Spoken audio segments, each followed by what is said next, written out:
Welcome to everyone, and thanks for taking the time to attend this presentation today. My name is Roland Angle, and I've been a registered civil engineer in California for the past 50 years. Presently, I'm a member of the board of directors for Architects and Engineers for 9/11 Truth, and we are advocating for a new investigation into the collapse of the 3 high-rise buildings at the World Trade Center on September 11th, 2001. The issue of the failure of these 3 buildings was a political event from the outset.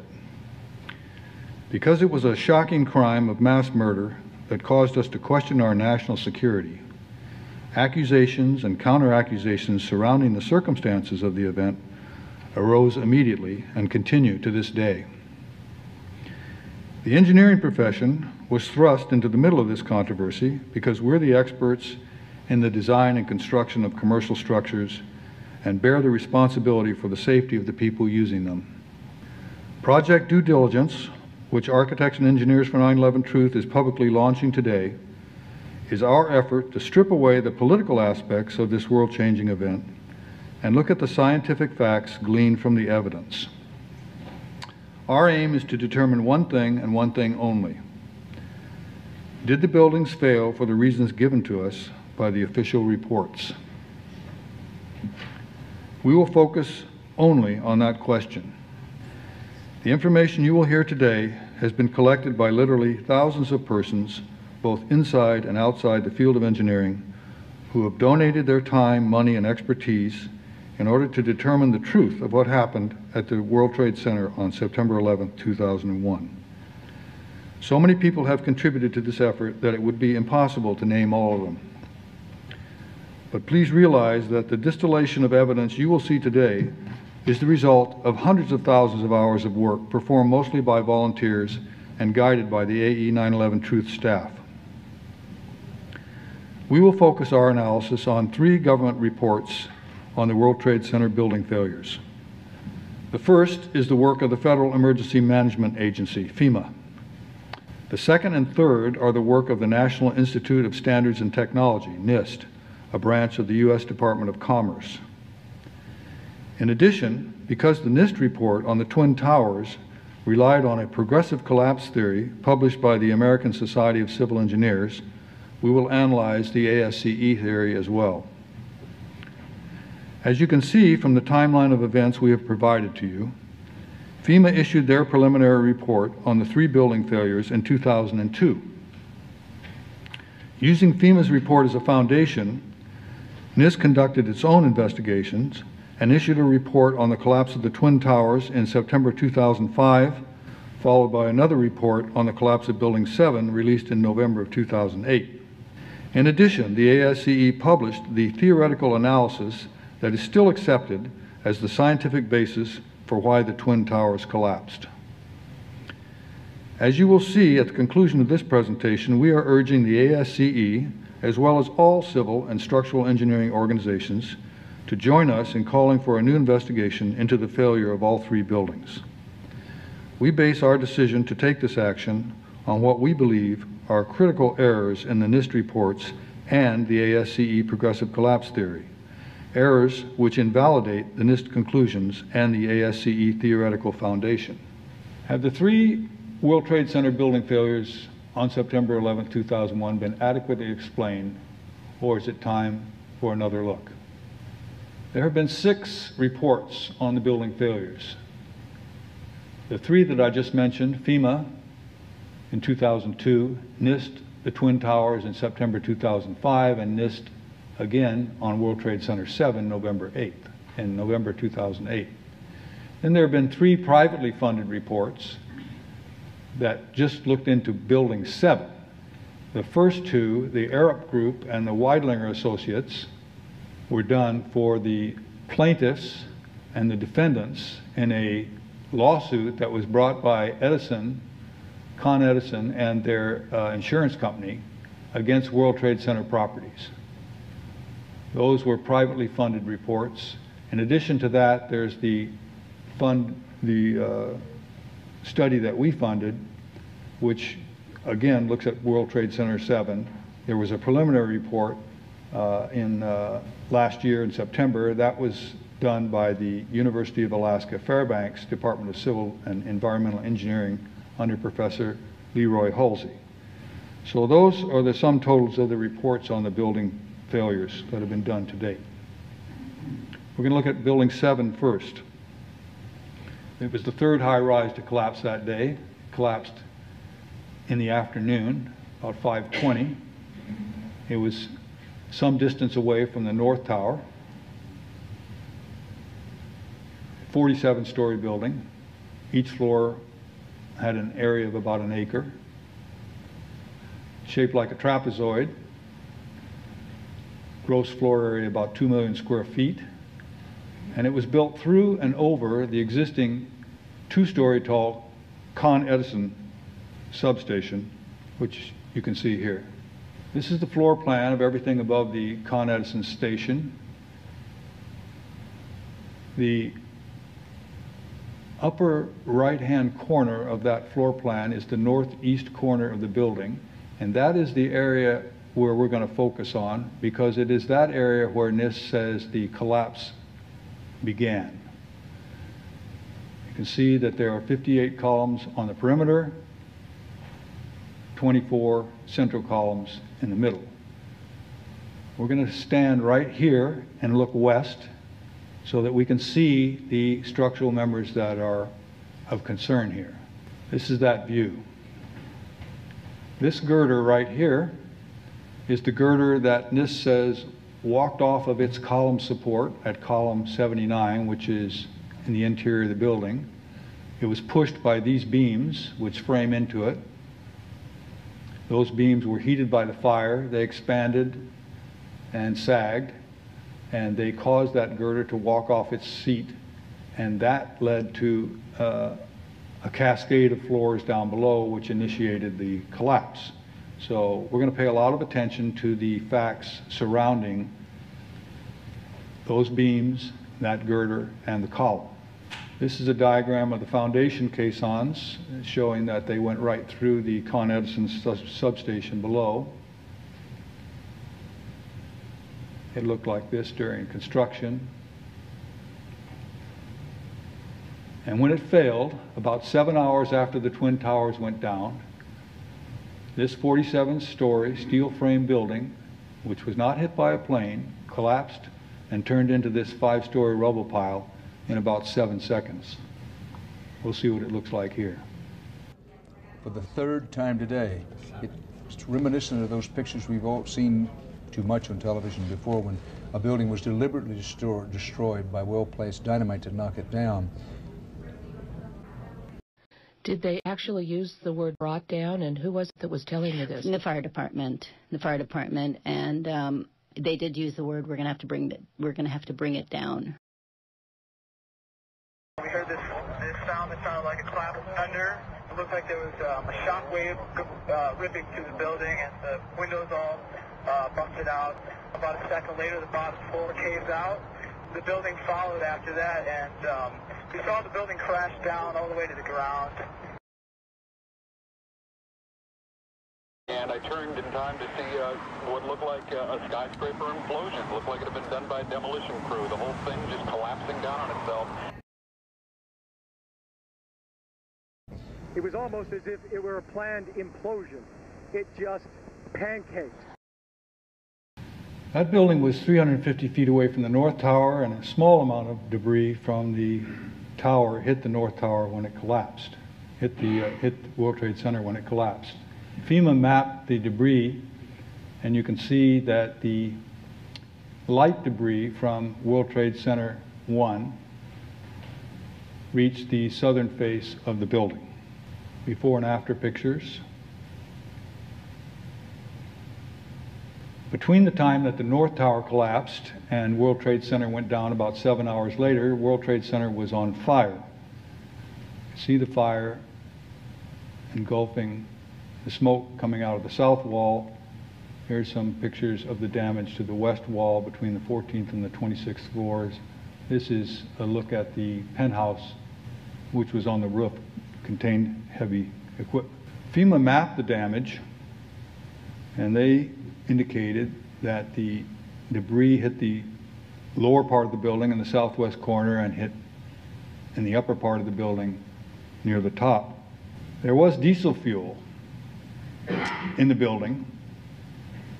FEMA says that the diesel fires had a low probability of occurrence, and NIST agreed.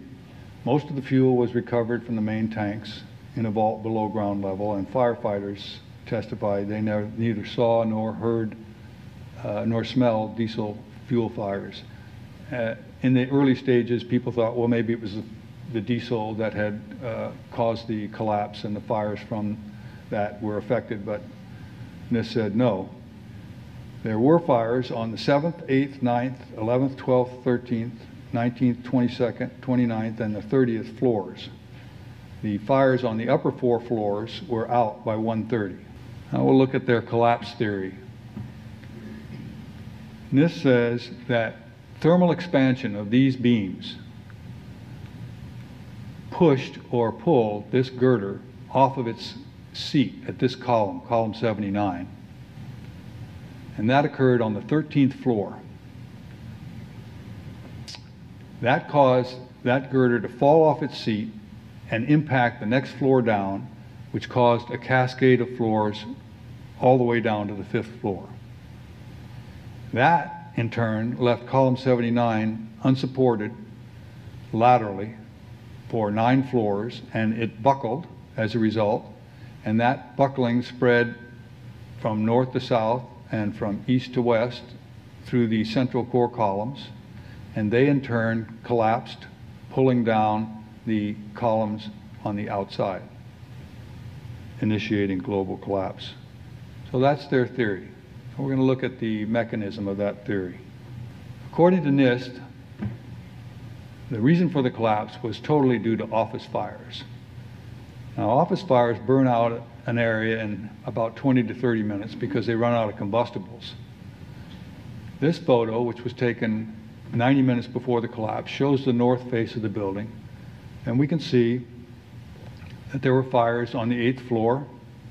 There had been fires on the 7th floor. You can see the broken windows. There were some fires on the 12th floor at this point that apparently had burned from the northeast to the northwest corner of the building. They're over here in the area of column 52.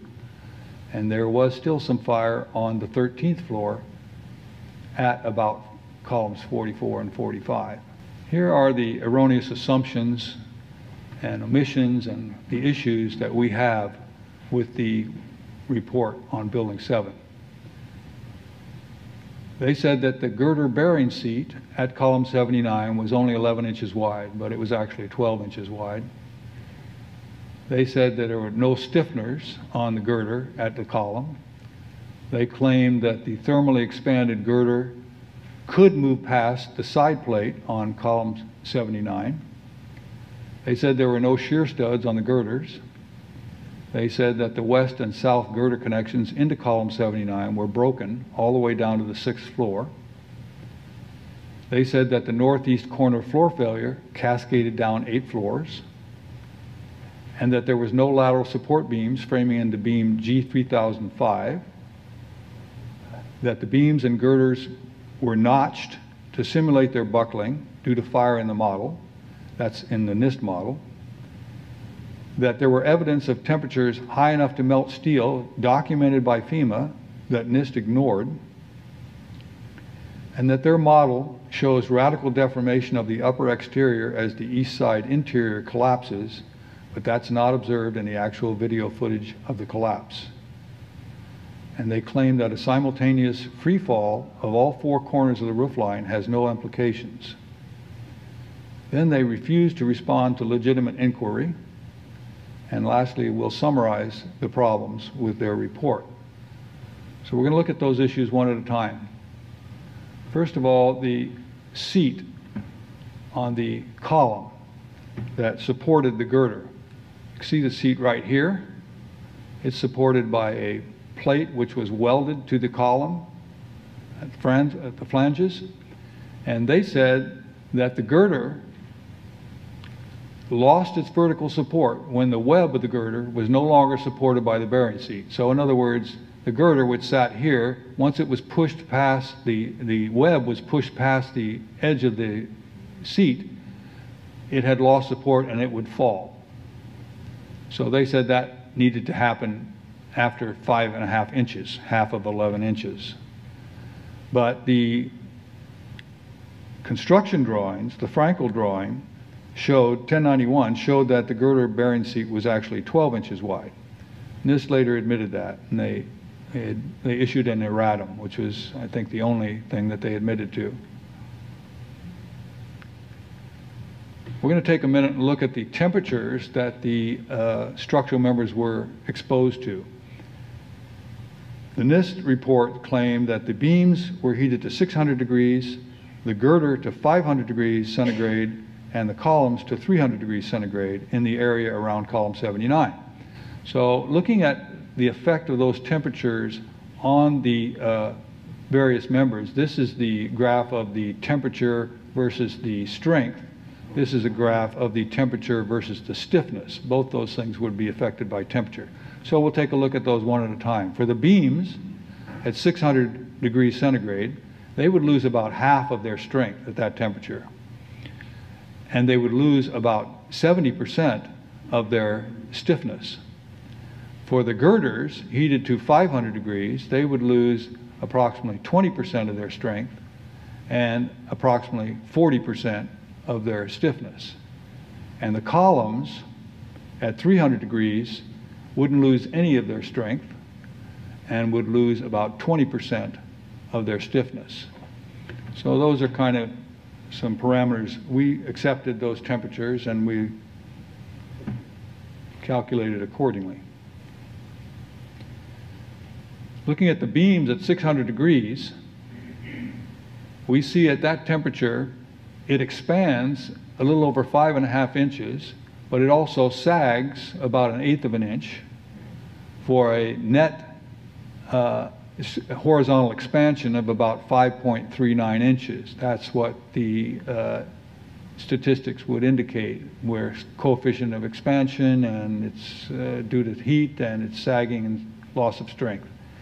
The maximum that that beam could ever expand is right here at 654 degrees, because at that point the horizontal expansion is about 6.17 inches, it's sagging about 0.44 inches for a net expansion of 5.7. It could never expand any more than that, because after that the sagging takes over and it gets shorter again.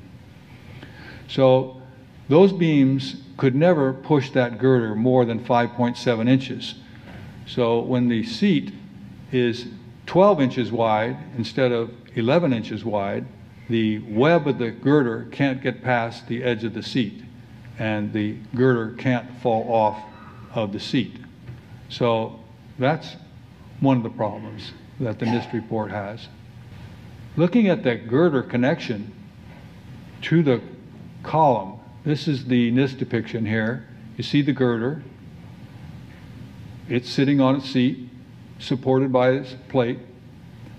The problem with this depiction is that in reality there were a couple of stiffener plates that were welded to the girder, both at the web and at the lower flange, and those stiffeners would significantly strengthen this flange here, so that if the girder were able to move past the edge of the seat, this stiffener plate would make this flange so stiff that it wouldn't curl up and the girder wouldn't fail and fall off. This left those stiffener plates off of their analysis. Here's what it would look like in 3D.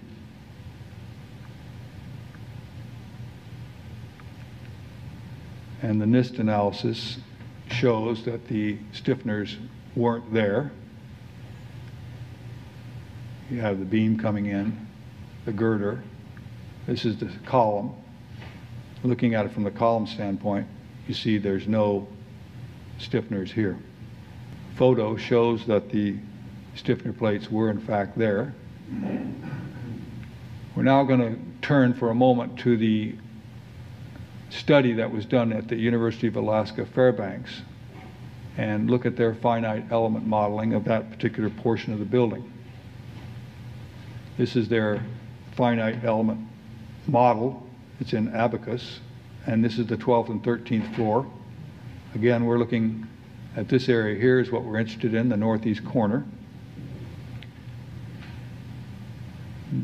For the University of Alaska study, they took the worst case temperatures, and this is their finite element model of that portion of the floor. It's the northeast corner, column 79 here. And their analysis showed that with the stiffener plates attached to the beam, right here, even when the web of the girder has moved past the corner of the seat, this stiffener plate stiffens this flange to the point where it's not going to curl up and give up and allow the girder to fall. NIST finally admitted leaving the stiffeners out. In this letter, they said that the web stiffeners were added at the end of the girder to prevent web crippling. And the structural analysis of World Trade Center did not show any web crippling. Therefore, the web crippling plates did not need to be included in their model analysis. So that is a rather startling statement, and we see that it was made by somebody in their public affairs office, and I'm sure he didn't realize the significance of what he was saying, because no engineer would make that statement. Then there's the issue of side plates on the column. The side plates were welded to the column, and they protruded 1.8 inches past the column flange. This occurred at every floor. So the UAF study shows that when you heat the beam, it pushes on the girder, you heat the girder expands, and it gets trapped behind those side plates, so that it's no way it can be pushed off of the seat.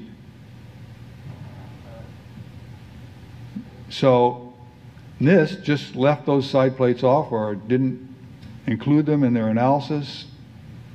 They didn't consider that question at all, the fact that that girder could never get out past those side plates. Then there's the question of shear studs on the girders. NIST said that girder, 45 feet long, had no shear studs on it. But the final version of the revised drawings showed that there were 30 shear studs on that girder. Why is that important? Well, NIST does an analysis here of shear studs, and they show that the force required to shear this stud off is about 19.5 kips. So if you take that 19.5 kips times each of the 30 shear studs that there are, that would be a total of 585 kips that would have to be applied by the 5 beams from the east, pushing on the girder in order to break those shear studs. That's 117 kips for each of the 5 girders. But if you put an axial force of 21 kips on those beams, they begin to buckle, and they can't push any harder than that. And when you increase that temperature to 600 degrees, which is what the beams are supposed to be at, then that force is reduced to about 7 kips. So there's no way that a 7-kip force exerted by those beams is going to create 585 kips that are necessary to break those shear studs. And this then claimed that the cascading floors, the girder at floor 13 fell down, hit the 12th floor, creating a cascade all the way down to the 5th floor. That left this column unsupported with no lateral support, and that's why it buckled. But there's a problem with that, because their own damage connection information shows that this is not true. They show that there was no damage to the girders from the south and the west at floors 8, 9, and 13. We can show that here. This is off of their report. The yellow dots at the girder coming in from the south and coming in from the west, this is for the vertical and for the horizontal direction, shows that those connections were intact on the 8th floor. They were also intact on the 9th floor. They were also intact on the 13th floor. So if that's true, column 79 wasn't unsupported all the way down. And this scenario that they point out is impossible, because the moment of inertia of that column shows that it could span at least 5 stories with no lateral support without buckling. So according to their own diagram, it was never unsupported for more than 3 continuous stories. So their own scenario, their own data shows that their own analysis is not possible. That's called an internal contradiction in their report. Furthermore, even if we allow the girder to fall, we'll forget all the things that have happened earlier here, we'll just allow the girder to fall, and that section of the floor is going to fall down. It's going to hit the floor near the column on the 12th floor. Now, the force that's required to shear the wells at that column of the 14-inch deep support plate under the girder is about 632,000 pounds. So that's the force that we have to have there hitting the floor before we can begin the cascade process. So we did a modal analysis of that section of the floor. Here it is, the 5 beams, the girder, and you can figure the frequency of this system, and it turns out to be about 0.52 hertz. And you can use that to find the stiffness of this section, and it turns out to be about 6,600 pounds per inch. Taking that stiffness and combining it with the stiffness of the floor below, which is very high, it's about over 7.5 million pounds per inch, combining them, you still get about the same, because you use a reciprocal formula here to figure that out. So the large stiffness of the floor below doesn't affect this number very much at all. So then you have a stiffness for the total system, the floor above and the floor below, and you can figure the deflection using this formula, and that turns out to be about 32 inches. So when the upper girder hits the lower floor, it deflects about 32 inches. Using that, you can find the force, and it turns out to be about 215,000 pounds. Well, that's only about 1/3 of the 632,000 pounds that you need.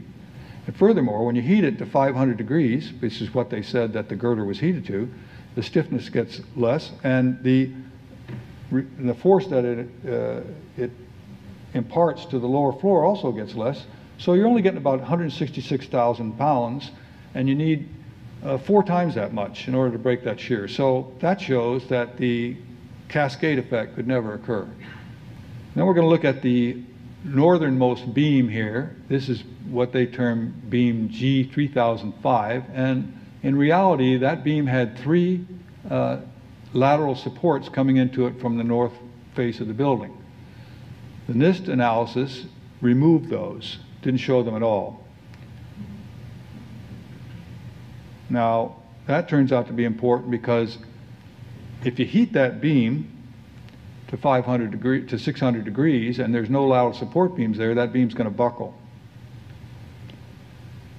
And that was confirmed by the UAF study. It said yes, without those beams there, that beam will buckle. However, when you put the beams in to check it, you see that it doesn't buckle. Then there's the issue of what they did to the floor beams and the girders. Here we see a picture from their report that shows the floor beams and the girders. This is the southwest corner of the building, and they have notched the beams and the girders in a very systematic fashion. You see they always notch 1/2 on one end on the upper side and on the lower side on the other side. They do that consistently throughout. Well, they do that because they have to get their global collapse theory to work. In other words, once they've got the interior columns to go down, they need to pull down the exterior columns, so they notch the beams to make it happen. But there's no justification, because the only thing you got working on those beams is fires. And fires are not going to create that kind of symmetrical damage to the beams and the girders. So that is a totally unjustified assumption. They just do it to make their system work. Then there's the issue of high temperatures. This is the only piece of metal that was salvaged from World Trade Center 7. NIST ignored this piece of evidence. When that metal was examined by FEMA, they said they had microstructural changes, severe erosion, severe high temperature corrosion attack on the steel, including oxidation and sulfidation, with intergranular melting, readily visible, a liquid eutectic mixture containing primarily iron, oxygen, and sulfur formed during this hot corrosion attack on the steel. And the eutectic temperature for this mixture strongly suggests that the temperature in this region of the steel beam approached 1,000 degrees centigrade, which is substantially lower than that would be expected for melting the steel. So how can you get steel to melt at 1,000 degrees? Well, you add things like sulfur. If you took, for instance, thermite and added sulfur to it, you get thermate. That lowers the melting point of steel. That would be what you would do with an incendiary. Again, NIST completely ignored this piece of evidence. The USGS flew over the site 5 days after it occurred, and they took this infrared photograph, which shows the hotspots in the area of both the towers and Building 7. Those temperatures were somewhere around between 600 and 750 degrees centigrade. And there were additional reports by many eyewitnesses of molten metal in the basement of all three buildings. But the official report by NIST and FEMA and the 9/11 Commission omit any mention of the large quantities of molten metal observed in the basement areas. We're going to look at the comparison of the actual collapse on your left with the NIST model on your right. And we're going to compare how they appear, whether they're similar or whether they're different. You can see down here in this area, that's the northeast corner of the building. The 13th floor collapses first, column 79 becomes unsupported, and so on. But you see what begins to happen to their model. And in fact, they stopped their model after a few seconds into the recording. So compare what you're seeing on your right with what you're seeing on the left.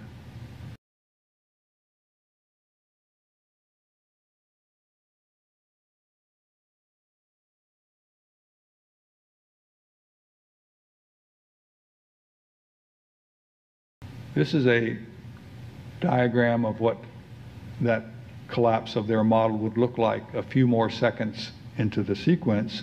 And you see why they stopped the sequence, because the top of the building has twisted completely around, and the building doesn't look anything like what it looked like when it actually collapsed. This particular model is their model without debris damage to the building. They didn't even show the one with debris damage, so it must have been just as bad or worse. Next, we look at the question of free fall acceleration. A physics teacher, David Chandler, analyzing the video, proved that the entire roof line of the building was in full free fall acceleration for about 2.5 seconds, which would be about an 8-story fall. That occurred near the beginning of its collapse. NIST was confronted with this fact during their draft report, and they admitted it in their final report, but they didn't address the implications of free fall, and they didn't change their model or their conclusion. Here we've got a graph of the velocity of the top of the building versus time, and we see at about 3/4 of a second into the collapse, it went into free fall. The slope of this line is free fall acceleration. And that occurred from about 3/4 of a second to well over 3 seconds. That's important because columns provide resistance during buckling. Once you initiate buckling in a column, the force required to continue buckling that column decays until the ratio of the deflection to the length reaches about 0.5. At that point, a still significant minimum resistance is reached, so the free fall acceleration is not possible during buckling. You still got a ratio that is something about a third. Now in free fall, all of an object's potential energy is converted to kinetic energy. It can't be doing any other work. So the free falling upper section, C, could not have been crushing the lower portions, B and A, or itself. It appears that section B is not providing any resistance at all. Since the NIST model never accelerates at more than 60% of free fall, it cannot explain this free fall episode in the collapse. So all the assumptions below, which were used in their model and in the report, have been shown to be erroneous, and the correction of these assumptions invalidate their conclusion. The girder bearing seat was 12 inches, not 11 inches. The omitted stiffeners would have prevented the flange from folding and eliminated any chance of a girder walk-off. The thermally expanded girder could not move past the side plate on the column. There were shear studs on the girder, and this would cause the beams to buckle before pushing the girder off of its seat. All west and south girder connections were not broken down to the 6th floor. Northeast corner floor failure could not cascade down 8 floors. There's not enough energy to break through the girder connection on the next floor down. There were lateral support beams framing into beam G3005, and they would have prevented it from buckling. The beam and girder notching that NIST used to simulate their buckling due to fire in the model is not consistent with time-phased weakening that fire would produce. That evidence of temperatures high enough to melt steel documented by FEMA was ignored. Their model shows radical deformation of the upper exterior as the east side interior collapses, but this is not observed in the actual video footage of the collapse. And a simultaneous free fall of all 4 corners of the roof line does have implications. NIST refused to respond to legitimate inquiry. When asked by engineers to provide calculations and analysis results substantiating the girder walk-off at column 79 and the impact force required to break through the next floor down, the NIST director refused, claiming that it might jeopardize public safety. So here's the letter that Ron Bookman, who happens to be here, wrote, and their response. And another letter that was written later by another engineer, same response, might jeopardize public safety. So they've taken the position that a discussion of the laws of physics might jeopardize public safety, which has got to be a first in history. So we're looking at the problems with their report. They initially claimed that the girder seat was 11 inches wide. It wasn't, it was 12 inches wide. They left off the stiffener plates and later said it didn't matter. They ignored the side plates on column 79. They omitted the shear studs on the girder. They claimed column 79 was laterally unsupported for 9 stories, but their own data showed it wasn't. They omitted the lateral support beams into beam G3005 that would have prevented it from buckling. They miscalculated the magnitude of the load imposed on the girder on the 12th floor caused by the collapse of the same girder above it on the 13th floor. When you calculate that accurately, the load isn't sufficient to break the girder connection to the column and could not initiate the progressive collapse that they claim followed it. They imposed unrealistic artificial fire damage symmetrically to the floor beams in order for their computer finite element model collapse sequence to work. They omitted the information contained in Appendix C of the FEMA report showing that the steel had evidence of intergranular melting. Their computer model doesn't replicate the actual collapse because it deforms significantly more than what's observed, and they stopped their simulation after about 2 seconds. They acknowledged that the building fell free fall for 2¼ seconds, but that violates their fire-induced theory of collapse initiation because asymmetrical fire damage couldn't result in symmetrical simultaneous loss of all 82 columns.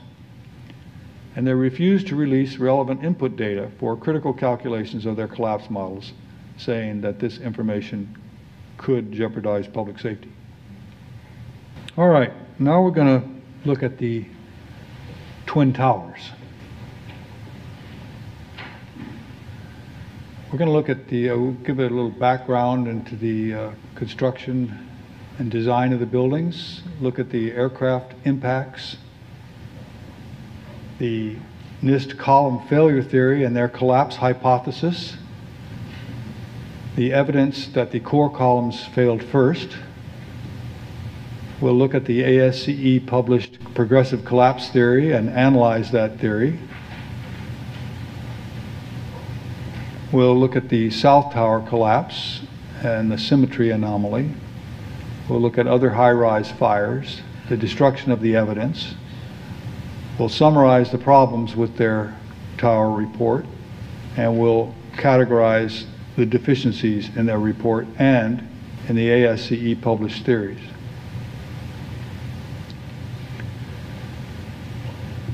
The Twin Towers were a departure from the high-rise tradition.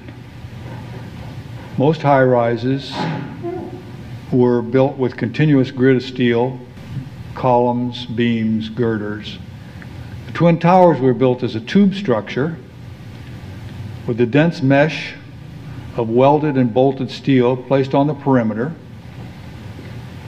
And that gives you more efficient lateral load resistance, and then it has an internal core of large welded steel columns connected by bolted horizontal beams at every floor, and the core and the perimeter columns split the gravity loads. So half's carried on the outside, half's carried with the core. Then you have prefabricated floor assemblies welded and bolted to the beams at the core and at the perimeter, and they are made up of double 29-inch deep trusses every 80 inches with 24-inch deep bridging trusses running normal to them every 13 feet. And they're topped with 1.5 inch deep corrugated steel floor pans and 4 inches of steel reinforced concrete. This allows for a much more efficient use. You can build the building lighter and stronger. And these structural innovations allowed for an open floor plan. The perimeter of the building was a 207-foot square. The core in the middle is 135 feet by 87 feet, and the largest floor span allowed then is 60 feet. They were very solidly constructed, had 47 massive steel core columns, 240 steel perimeter columns. That amounts to a steel frame that was a 100,000-ton heat sink. The central core columns were tapered as they rose up into the building, so they were virtual structural pyramids at the lower floors. They were heavy as they rose up into the towers. They eventually transitioned to rolled wide flange sections so that the very solid at the bottom got lighter as it went up at the top because, of course, it had less weight to carry. There were 12 different strength steels used at the different heights on the perimeter columns. That's to accommodate the wind load and the seismic stresses, keeping the gravity-induced unit stress on both the perimeter and the core columns at each floor the same.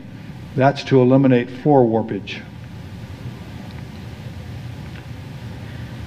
The planes hit the building on 9/11. The North Tower was hit first at 8:46.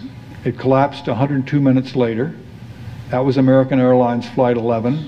It was a Boeing 767-200 extended range, and the estimated velocity was 473 miles per hour. It hit in the dead center of the north wall between the 93rd and the 99th floor.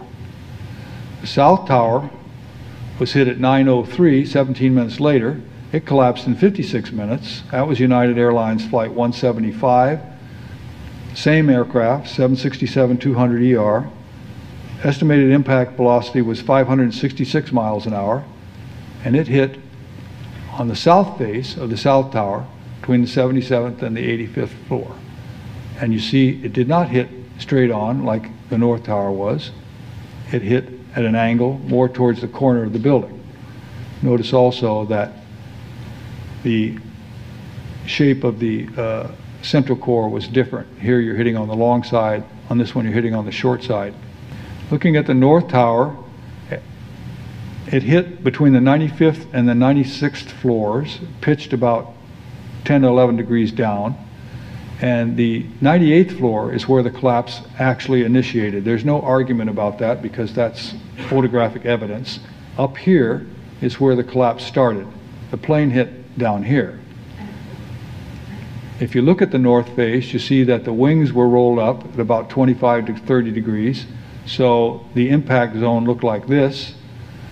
Again, between the 95th and 96th floor mainly, you see the 98th floor had very little damage to it. Here's a discussion of that impact. The fact that they were designed to resist over 13,000 tons of wind pressure meant that they could not be knocked over. In a remarkably prescient interview given over 15 years ago, Charlie Thornton, now one of the investigators, considered the scenario. Well, 13,000 tons is a lot of force. People always talk about an airplane crashing into a building. And in 1944 or 45, a plane did crash into the Empire State Building.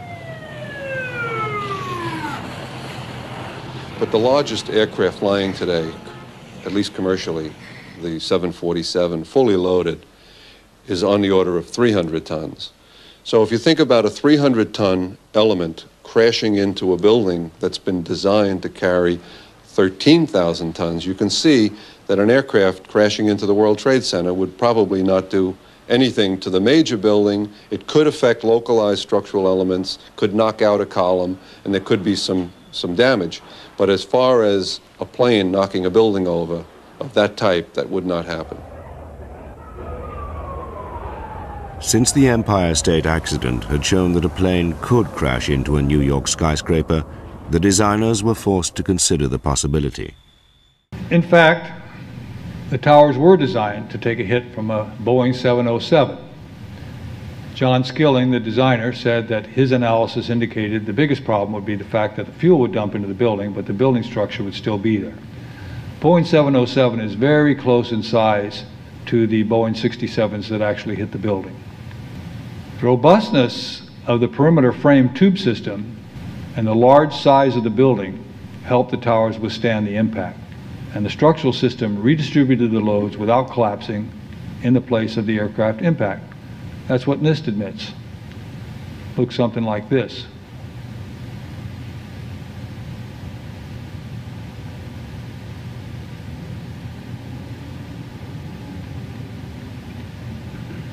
They analyzed the aircraft impact, this is the North Tower again, and said that the wings were shredded before they hit the central core. The diameter of the fuselage is only about 16.5 feet. The central core was 135 feet wide. So there's very little damage to the central core caused by the plane impact. They rendered the views of the impact damage between the 94th and the 97th floor. They see that the impact damage was greatest on the 95th and the 96th floors. It's not much by the time you get here to 97th, and the 98th floor where collapse initiated, they didn't even show.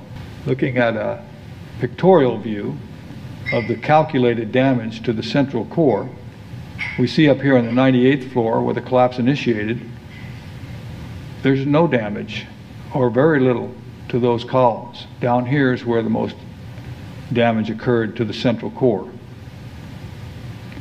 As to the jet fuel effects, on the 98th floor, you only got about 240 gallons of the total of 10,000 gallons that the planes were carried that were distributed to that load. And the amount of fuel spilled in the simulation only influenced the results in the first few minutes. The long-term behavior of the simulated fires was unaffected. So most of that fuel burned off rapidly, and the remaining fires were caused by the contents of the building. Here's why the aircraft impact and the jet fuel could not have caused collapse. The wings did make it to the central core.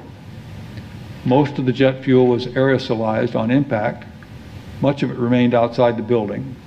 That which did enter the building burned up within a few minutes.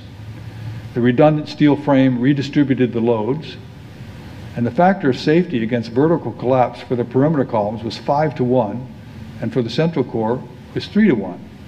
This is far too high for the impact damage to approximately 20% of the columns to have caused collapse. Now, the NIST theory is that the perimeter columns failed in the following manner. The fires inside the building heated up the floor trusses, and the floor trusses eventually buckled and sagged and pulled the perimeter columns in, and they buckled, and that's what initiated the collapse of the building. They did a model analysis of a typical floor frame. They heated it up. You can see here, they heated it up. And in the early phases of the heating, the truss expanded. It actually is pushing outward on the perimeter columns with a force here of about 80 kips, which is 80,000 pounds. And it wasn't until it got up here to about 560 degrees when it began to buckle that it then began to sag and reversed the force on the perimeter columns, pulling in on it with a force of about 19 to 14 kips. So that's their analysis of what happened to the floor trusses in the areas where there were fires. However, their global model couldn't produce an inward force from the sagging floor trusses that was strong enough to pull the columns inward. So they supplied an inward bowing force of 5,000 pounds to each truss to column connection at each story in the impact zone. They did that because they said, well, we see that the columns bowed in before the buildings collapsed. We couldn't get the force with the sagging floor trusses, so we'll apply these artificial forces in order to make it work. Very creative. That force of 5,000 pounds to each undamaged truss to column connection is about 750 kips that they applied to that face of the building in order to make it act in the following way. This is the area that deflected inward. It deflected inward according to this measurement, which is taken off of a photograph of a total of about 55 inches. That was at 10:22, which was 7 minutes before the building collapsed. So looking at their explanation carefully, they said that the south wall, again we're talking about the north tower that was hit on the north side, they said the south wall collapsed with continually increased bowing. As more columns buckled, the entire width of the south wall buckled. Instability started at the center of the south wall, rapidly progressed horizontally toward the sides. As a result of the buckling of the south wall significantly unloaded, redistributed its load to the softened core, through the hat truss, and through the east and west walls through the spandrels. 2 minutes before the collapse, the north, east, and west walls at floor 98 carried about 7%, 35%, and 30% more gravity loads than they did right after the impact, and the south wall carried about 7%, and the core 20% less loads. Then the section above the impact zone tilted to the south as the column instability progressed rapidly from the south wall to the east and west walls, resulting in an increased gravity load on the core columns, the release of potential energy due to the downward movement of the building mass above the buckled columns exceeded the strain energy that could be absorbed in the structure, and global collapse ensued. So that's their description of the collapse initiation, okay, how it all started. Started in the south wall, spread to the east and west walls, pulled in the columns, led to global collapse. The problems with their report are these. There's no evidence or basis for the claim that sagging trusses could pull in the south wall of the north tower. In fact, their own model showed that. They couldn't get the loads that they needed, so they applied artificial loads that was necessary to match the photographic evidence. With a factor of safety of 5, the load increased to the east wall, and the load increased to the east and west walls of 35% and 30% respectively would only increase the demand on those columns to about 27% of their capacity. So there's no reason to expect them to fail. They simply assume a horizontal propagation across the building. And then they simply assumed global vertical collapse would ensue, And then they relied on a paper by Northwestern University professor Zdeněk Bezant for an explanation of the vertical collapse propagation. The video evidence, however, shows that the core columns are what actually collapse first. We'll see that here. When the collapse finally starts, the antenna started just a little bit before the exterior of the building started. And that tells us that the core columns let go first. So the NIST collapse initiation theory, which is based upon the exterior columns failing first, is proven wrong by the evidence. Here's 3 photos that are taken a 30th of a second apart. If you look at the antenna on top of the building, you'll see that a 30th of a second later, it's already started to drop and start to drop some more. FEMA said that the core columns failed first. They noted that the transmission tower on top of the north tower began to move downward and lateral slightly before movement was evidenced at the exterior wall. This suggests that the collapse began with one or more failures in the central core area of the building. That's directly from the FEMA report. So the NIST and FEMA reports are contradicting each other. The hat truss that they were talking about sits on the top of the building, and it serves to transfer the vertical and lateral loads between the perimeter columns and the core columns. The core columns supported the hat truss, and the hat truss supported the antenna. So the core columns failed first, and that's shown by the video evidence, and FEMA agreed with that. Core columns fail, the hat truss and the antenna descend before the perimeter columns. Then the core columns pull on the floor trusses, and the floor trusses are what pulls in the perimeter columns, and that's what initiates the complete collapse of the building. This is a video taken of the south tower right before it collapsed, and we can see the perimeter columns being pulled in here. They're buckling inward. So something is pulling those columns in. It must have been caused by the core column failures.